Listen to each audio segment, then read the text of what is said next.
नमस्कार। आज हामी लक्ष्मी प्रसाद देवकोटाको त्यो अमर कृति मुना मदन बारे कुरा गर्दैछौँ। नेपाली साहित्यमा सायदै यो कृति नसुन्ने कोही होला। एकदमै सबैले सुनेको पढेको कृति हो। आज हामी यस कृतिबारे उपलब्ध समीक्षा र सारांशहरू केलाउँदैछौँ। हाम्रो उद्देश्य के हो भने 1936मा प्रकाशित भएर पनि मतलब 20 सम्मत 1993 तिर यो खण्डकाव्य किन आजसम्म यति प्रभावशाली र प्रिय छ भन्ने कुराको गहिराईमा पुग्नु हो। यो केवल प्रेम कहानी मात्र हो त कि अरू केही छ? त्यही त। ल सुरु गरौँ यसको त्यो केन्द्रीय द्वन्द्वबाट। मदनको धन कमाउन ल्हासा जाने हट र मुनाको त्यो बिछोडको त्रास। मुनाले त कति बिन्ती गर्छिन् नि होइन, घरको सुख छाडेर पैसाको पछि नलाग्न। तर मदन आर्थिक अवस्था सुधार्ने सपना बोकेर ल्हासा जानै पर्छ भन्छन्। त्यही निर्णयले नै त उनीहरूको जीवनमा त्यो दुखान्त मोड ल्याउँछ नि। हो नि। अनि त्यो यात्राको मोडहरूले पनि कति धेरै कुरा भन्छ होइन र? एकदमै। त्यो यात्रा आफैमा एउटा कथा जस्तो छ।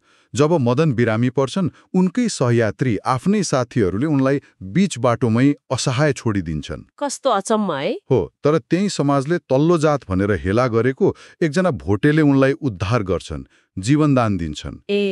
यहाँ देवकोटाले मतलब जातपात भन्दा मानवता धेरै माथि छ भन्ने सन्देश मात्र दिनुभएको छैन जस्तो लाग्छ मलाई। तत्कालीन समाजको त्यो आडम्बर, त्यो स्वार्थपनमाथि पनि कडा व्यङ्ग्य गर्नुभएको छ। हो त। पैसा र सम्बन्धको असली परीक्षा त सङ्कटमा नै हुने रहेछ भन्ने कुरा देखाइएको छ। ठ्याक्कै। हो, त्यो मानवताको पक्ष निकै मार्मिक छ।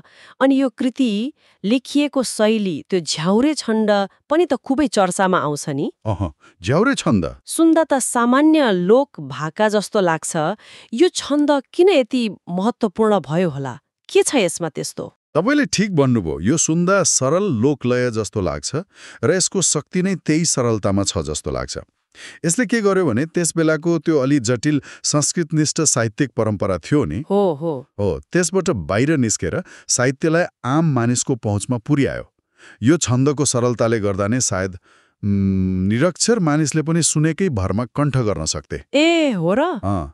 जसले गर्दा यो कृति मौखिक परम्परा जसरी फैलियो, यो त्यो बेलाको विद्वत वर्ग केन्द्रित साहित्यभन्दा बिल्कुलै फरक, अलिक क्रान्तिकारी कदम नै थियो भन्नुपर्छ। भनेपछि यसले कृतिलाई जीवन्त र सम्झन सजिलो बनाइदियो। एकदमै। त्यो शैलीको कुरा त भयो, तर यो कृतिको सबैभन्दा मन छुने पक्ष त खै यसको विषयवस्तु नै हो नि होइन?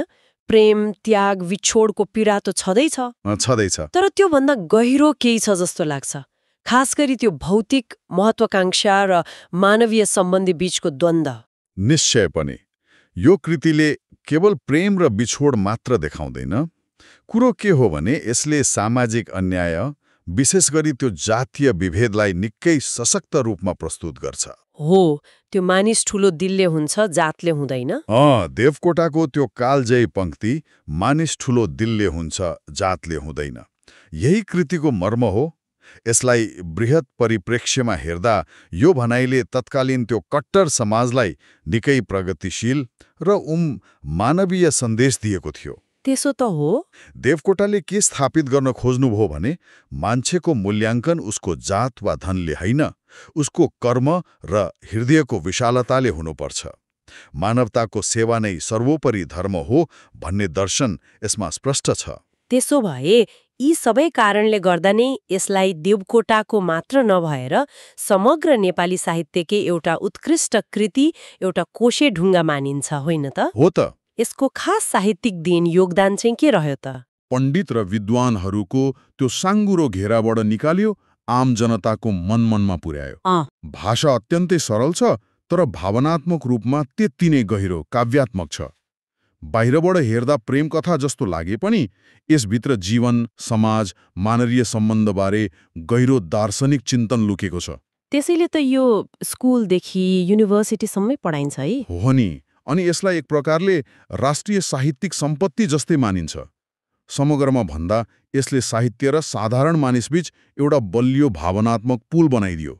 साक्षी, यो केवल मुना र मदनको व्यक्तिगत कथा मात्र रहेनछ, यो त नेपाली समाजको एउटा ऐना जस्तो, मानवीय मूल्यहरूको खोजी अनि भौतिक सुख क्षणिक हुन्छ तर प्रेम र सम्बन्ध दिगो हुन्छ भन्ने शाश्वत सन्देश बोकेको कृति रहेछ। त्यसैले त कालजयी भयो। हो, यसको यही भावनात्मक गहिराई र सामाजिक चेतनाले नै यसलाई कालजयी बनाएको छ। र अन्त्यमा यसले एउटा निकै महत्त्वपूर्ण प्रश्न पनि उब्जाउँछ जस्तो लाग्छ मलाई। के होला त्यो?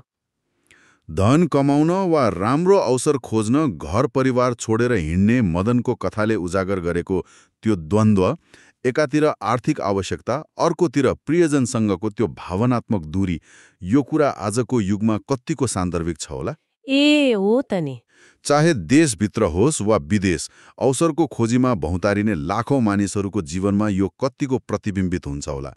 के समय बदलियो तर यो तनाव, यो छनोटको द्वन्द्व पुस्तान्तरमा पनि उस्तै रूपमा दोहोरिरहेको छैन र? हो, यो त साँच्चै सोच्नुपर्ने कुरा हो।